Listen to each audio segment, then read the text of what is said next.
آج کی آیت: مبارک ہے وہ آدمی جس کا توکل خداوند پر ہے اور جس کی امید کا خداوند ہے۔ وہ اس درخت کی مانند ہوگا جو پانی کے پاس لگایا جائے۔ یرمیہ 17 باب 7 اور 8 آیت۔ عزیزو، ایک بیج کو اگنے کے لیے اچھی زمین، پتھر کنکر سے پاک، روشنی، پانی، ہوا اور اچھے مناسب ماحول کی ضرورت ہوتی ہے۔ اگر بیج کو یہ سب کچھ میسر ہوگا تو اس سے اگنے والے درخت کے بہت سے فائدے ہوں گے۔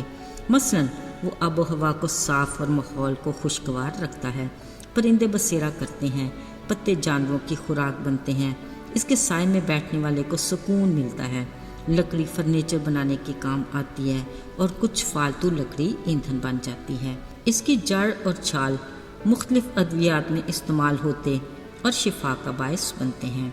درخت کی پھیلی جڑیں زمین کے کٹاؤ کو روکتی ہیں، پھل صحت مندی عطا کرتا ہے اور پھول کا رس تتلی اور شہد کی مکھی کے علاوہ بالآخر انسان ہی کا فائدہ ہوتا ہے۔ عزیزو، یوں تو کائنات کی کوئی چیز بنا مقصد نہیں، پر درخت کی اپنی ایک خاص اہمیت ہے۔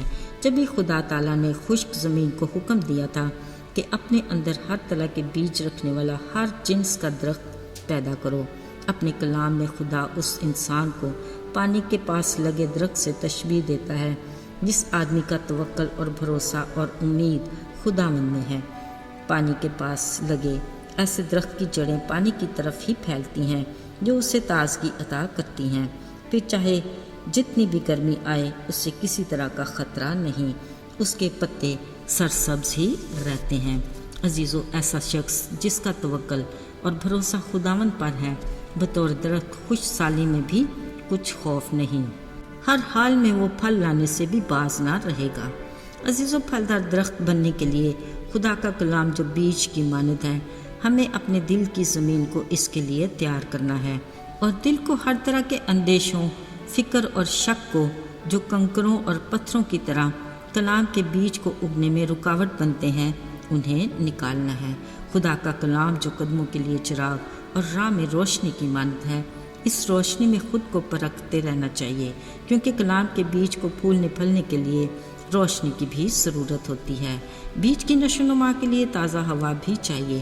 یاد رہے، خدا کے وعدے تازہ ہوا کی مانند ہیں جو ہماری زندگیوں میں تازگی لاتے ہیں۔ بیج کے اگنے کے لیے اچھا اور مناسب ماحول یعنی بری صحبت سے بچنے کی بھی ضرورت ہے۔ جو جڑی بوٹیوں کی طرح ہمارے آس پاس اگ جاتے ہیں، انہیں ختم کرنا ہے۔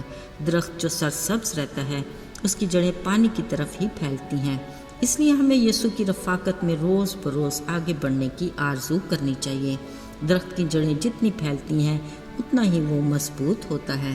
عزیزو، اگر ہم خالق خدا کی مرضی کے مطابق ایک اچھے درخت کی مانند ہونا چاہتے ہیں تو ہمیں دوسروں کے لیے بابرکت بننے کی ضرورت ہے۔ ہماری موجودگی میں آس پاس کا ماحول خوشگوار اور بری باتوں سے صاف رہے گا۔ ہم خدا کے کلام کے وسیلے دوسروں کے لیے تسلی اور اطمینان کا باعث بھی بنیں گے اور ہماری زندگی ایک اچھی مثال بنے گی۔ عزیزو، بطور درخت اگر ہماری جڑیں پانی کی ندی کی طرف پھیلی ہیں تو ہم دوسروں کو خدا کی رفاقت میں جوڑے رکھیں گے۔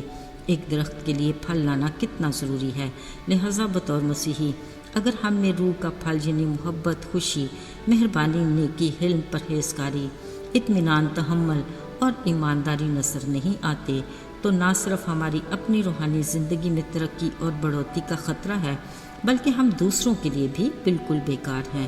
بلا شبہ پھول کسی بھی درخت پودے کے لیے خوبصورتی کا باعث ہوتے ہیں۔ ان پر آنے والی تتلی اور شہد کی مکھی نہ صرف خود پھول سے فائدہ حاصل کرتے ہیں بلکہ جاتے وقت پھول کا رس لے جا کر کسی نہ کسی صورت انسان ہی کے لیے کارآمد بناتی ہیں۔ عزیزو، اگر تو مسیح کی محبت کی مٹھاس اور خوشبو ہماری شخصیت میں ہوگی تو ہماری قربت میں رہنے والے نہ صرف خود مستفید ہوں گے بلکہ مسیح کی محبت اور معافی کی مٹھاس کے اس پیغام کو اپنے ساتھ لے جا کر دوسروں کے لیے گواہی دے کر ان کی زندگیوں کے لیے بھی برکت کا باعث ہوں گے۔ یاد رہے، خدا نے خود اس شخص کو مبارک کہا ہے جس کا توکل خداوند پر ہے اور جس کی امید کا خداوند ہے۔ بلا شبہ خداوند کے لوگ سرسبز درختوں کی مانند ہوں گے جن کی جڑیں خداوند میں مضبوط ہیں۔ مشکلات آنے اور آزمائشوں میں پڑنے سے انہیں کوئی خطرہ نہیں، کیونکہ خداوند کے وعدے ان کی زندگیوں میں پورے ہوتے ہیں۔ عزیزو، زندگی میں خشک سالی جیسے سخت حالات بھی کیوں نہ آ جائیں، سدا بہار درختوں کی مانند خدا کے لوگوں کی زندگیوں میں روح کا پھل اپنی بھرپور بہار کے ساتھ دکھائی دیتا ہے، جس کی بدولت نہ صرف خدا کے نام کو عزت حاصل ہوتی ہے بلکہ اس کے نام کو جلال بھی ملتا ہے۔ یاد رہے، خدا جو آب حیات کا چشمہ ہے، اس کی رفاقت اور قربت میں رہنے کے ساتھ ساتھ اس میں جڑ پکڑنے اور مضبوط ہونے کی بھی ضرورت ہے، تاکہ پھلدار درخت بن کر نہ صرف ہم خود کو تسکین کا باعث بنائیں بلکہ دوسروں کے لیے بھی بابرکت ہوں، تاکہ ہم مبارک کہلائیں۔ آئیے دعا کریں۔ اے آسمانی باپ، ہم تیرے شکر گزار ہیں کہ تو نہ صرف زندہ بلکہ سچا خدا ہے، جس کے وعدے اپنے لوگوں کے لیے اٹل ہیں۔ ہمیں اپنے میں مضبوطی عطا کر تاکہ ہمارا توکل تجھ پر ہمیشہ قائم رہے۔ تو ہی ہماری آس اور امید ہے، تاکہ ہم تیری نگاہ میں مقبول ہوں بلکہ آج کی تازہ برکت کے حقدار بھی ٹھہریں۔ یسوع کے پاک اور مبارک نام میں آمین۔